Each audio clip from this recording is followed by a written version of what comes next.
Well, welcome to the Profit Lab show and podcast.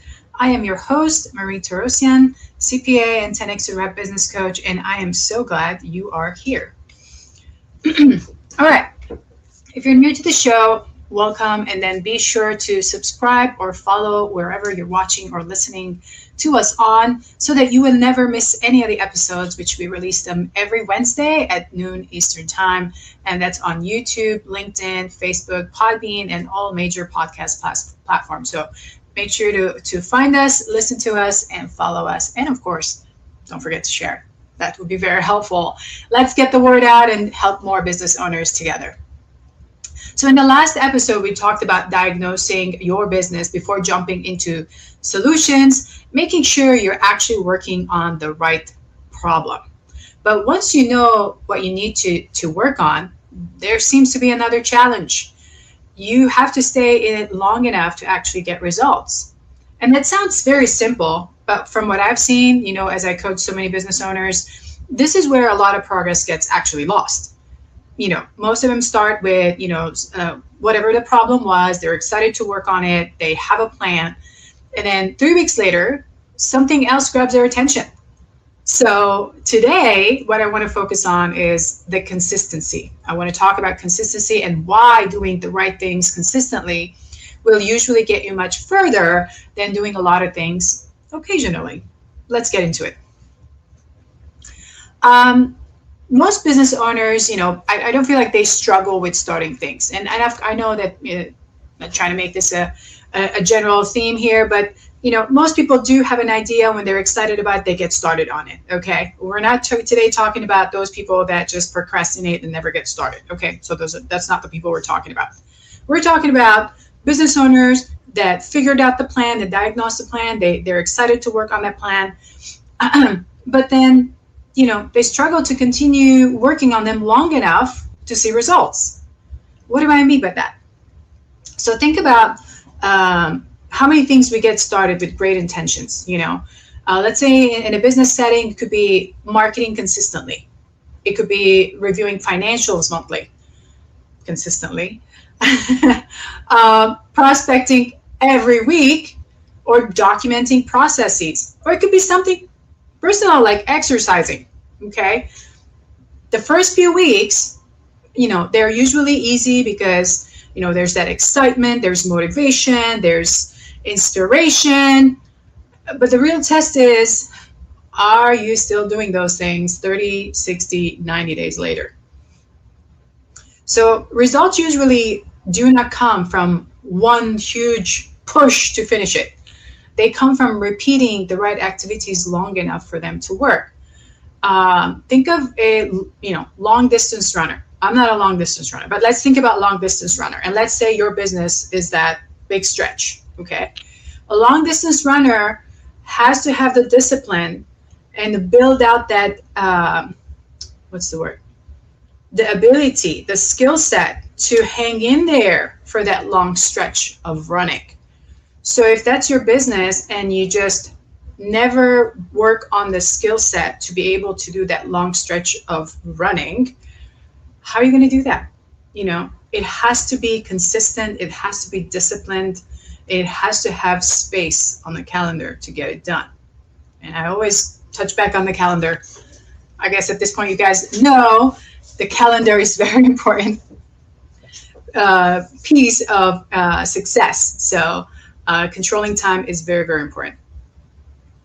The next thing I want to touch on is like not confusing activity with progress. So in some cases, business owners can be extremely busy and they're doing so many different things, but without moving the needle on the most important priorities that need to be moved forward. So let's think about, clients, your employees, a pile of emails, and we get bombarded with emails all the time. Different problems, meetings, family responsibility. There's always something that's competing for your attention. Most of the things that actually improve the business aren't the most urgent things, right? Nobody's going to call you because you didn't review your financial KPIs or actually do business development this week. Of course, unless you have me as your coach, then I'll be asking about that. So ask yourself at the end of each week, what did I actually move forward? What problem did I finish solving that I can now move on to the next thing? Rather than just what did I do today? I mean, have you had those days that you're like, the day is finished, you're having dinner with your family, and you're like, I have no idea what I worked on today. That's what I'm talking about. That's because you did random tasks, random things, some business, maybe some personal, but nothing really moved the needle. You didn't feel like, you know what, this one thing, it's done. Now I can move on to the next thing. So you don't even have a recollection of what you really achieved for that day. So that basically, that brings you back to, that's why I said, you might be busy doing a lot of things, but there's nothing really moving the needle. There's no progress. This is where I also see the shiny object syndrome coming up with a lot of coaching clients, especially those who are just starting out. And it has happened to me too. Like, I'm just not talking just randomly here. It has happened to me. And I had to build the skill set of saying, you know what, this is not for me at this time. It's not. I can't be jumping from one to the other. If you have a strategy, but you haven't even completely implemented it long enough to see if that strategy works, and you just jump to another thing, you don't even know if it worked. So you're jumping from one to the other. So this is where I caution many of you to not be affected by the shiny object syndrome. Really work on it. Something comes your way, really think about it before you make that decision. And these could be simple things that seem to be right. It could be like a new idea, a new software, a new marketing strategy, yet another AI tool. It seems like I see people working with different AI tools, and it's all great. I think it's really helpful. However, I also see people randomly telling other people, like, oh, no, you should use this one. You should use that one. You should use that one. At this point, a lot of the AI tools are doing a really great job. If you're using a specific AI tool, and if you haven't learned how to use all the different pieces of it, don't move on to another thing. Just really make use of what you have, instead of jumping from one to the other. And now there's a learning curve and more time spent or wasted learning yet another thing. But then the real strategy, the real problem is still not solved, right? So really notice where that your time is going, and if you're getting affected by the shiny object syndrome. Another thing is, not every good idea needs to become priority today. Now, you might get an idea, an opportunity. Let's say I want to add another revenue stream, another product line, whatever. That's great. It's a great idea. But what are the things that you need to fix today? That product can be added, let's say, in a planned way, strategically, say in 6 months, because you have something else that's in your priority list of problems to solve before you add that. You don't want to add to the problems. You want to remove the problems before you add a new project. So these are just some different ideas of how you can be super busy, but still not moving the needle in your business. Okay, so pay attention to that. All right. The next section I want to cover is creating a rhythm that you can actually maintain. The idea is, think of it this way. Let's take another, let's say a personal thing like, exercising. How do you create rhythm? You say, oh, I'm going to go 7 days a week. And of course, you go once, twice, 3 times. I'm like, oh my God, my muscles are so hurting. I can't even get out of the door. So you have to have a rhythm that makes sense and you're able to maintain, right? So consistency becomes much easier when important activities have a regular place on your calendar, all right? Blocking time to focus on that one thing that you're going to work on. Don't rely on remembering, I'll see if I have time. If it really matters to your business and will move the needle, give it a place on the calendar. Here are some examples of what you could do. It could be weekly pipeline or sales review. Maybe you want to look at your pipeline of leads that came in, and that you do it maybe, I don't know, Monday from 10 to 11. I don't know. I'm just giving you just examples. Could be consistently prospecting or following up on the prospects. Okay. It could be monthly financial review. Maybe that's like the first, within the first 5 days of each month, you set sometime there, third or the fifth day of the month. And you're like, okay, that's the day. I'm going to set up an hour or two and I'm going to review my financials with my accountant, or if you're savvy enough to read it yourself, then you do it yourself. And then definitely protect some CEO strategy time. Sometimes you are working on things that are going to move the needle on basic things. Sometimes you want to set aside time for strategy. Like, for example, if I want to add another product line and it costs me this, but the revenue generation could be this, right? Now you're strategizing. So before you launch it, you give it enough strategy time to understand if this is worth it. Right? So that's more in a strategy. So those are other things that you could put on the calendar and protect it so that you can achieve it. Another thing that I notice is like people trying to create, multiple habits, new habits at the same time. It's like, oh, I'm going to eat healthy. I'm going to work out 7 days a week. I'm going to meditate. I'm going to. It ends up doing nothing, right? So pick maybe 1 or 2 new things, new activities, new habits that you want to create in your business as a business owner, as a leader of your business. So you can start working on them, get them to become a habit, give it 30 to 60, even 90 days to really get that down. And it takes different people different times. I'll give an example. I visited my doctor and he has given me probably over 20 different things I can do to be even healthier. Okay. But there's only like 2 to 3 I could implement at a time because it takes time for these things to become part of you, part of what you do naturally. Right. So, and the good thing is that he always tells me, hey, implement 1 or 2. I've given you a lot of different strategies and then build on it one at a time. Perfect. So that's what you want to do in your business as well, in yourself as a business leader, to make sure that you're really adding new skill sets and making them part of your habit. It's what you do as a business leader. So think of like small improvements, right? A little thing that you do. So for example, 1 documented process per month. Now at the end of the year, you have 12 different processes that are doing better for your business than if you were to just not even plan to do them. And I know process documentation seems or appears to be overwhelming with a lot of technology that we have right now, things like Loom, which is something I use all the time. You can literally record screen and then it will create everything for you, the transcript and everything. So it creates an SOP. So you can literally do those things while you're actually doing the work. And then next thing you know, you already have processes and training. So if you're not using Loom, it's something I highly recommend. I'll put a link as well if you like to use my link to get that. Very, very helpful.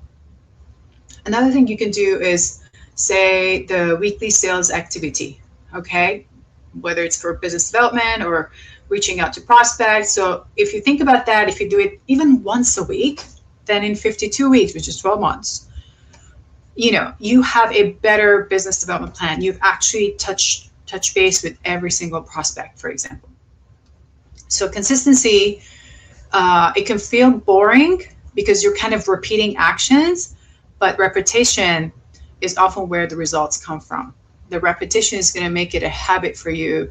And you no longer have to think about what am I supposed to do? You know what you're supposed to do, at what time, which day, and what's the actual problem that you're working on. Another thing I want to cover today is a little bit on accountability, okay? Because accountability keeps you from drifting. So sometimes you already know exactly what you need to work on. Like we already said that in this situation that we're talking, you already know the problem, you're excited about it. So what you're missing perhaps is accountability. Unless you have me as a coach, like I said earlier.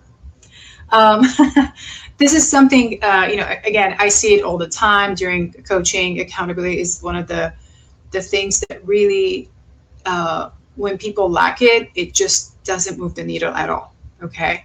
Uh, I've sometimes I work with clients that they may not need yet another strategy, or we're already working on a strategy. My question would be, did you actually do what you say you were going to do this past week or in the last 2 weeks, depending on what cadence we're working on? And if they did, great. So that means we can focus on something else, or maybe we're going to be working on a different strategy now, implementation. That's good. If they didn't do what they said they were going to do, then I would want to know, like, was the goal realistic for them? Is it something that they were unsure how to do? But they didn't want to tell me that they were uncomfortable doing it. Did they underestimate the time commitment that they required? Okay. Did something really legitimately something happen that took their attention away, like something maybe family related, or did they just let other priorities take precedence, right? So accountability isn't about making someone feel guilty, by the way. Okay, it's all about identifying the patterns that keep interrupting the execution of the plan. Okay, so as a coach, if I'm asking you, did you do this? I don't want you to feel guilty in the sense. I mean, you might have an initial of that feeling, but the point is that let's diagnose why you didn't complete it. That's very important, because it could have root causes that are beyond just, I didn't have time, or I didn't put it on the calendar, right? Okay, so if you've been listening so far and you're thinking, I know what I need to do, but I need some more structure and an ongoing support, that's exactly why I created my Profit Foundations membership. So that gives you an ongoing environment for learning, implementation, and accountability. Most business owners don't need yet another place to just gather information that they already have. There's so much information online. You can just sit there and consume all day. Even this podcast, you can just listen to it. But if nothing is getting done, it's just idea collection. So you need structure that helps you learn something, apply it. It's very important. A place where you can ask questions and continue improving your skills.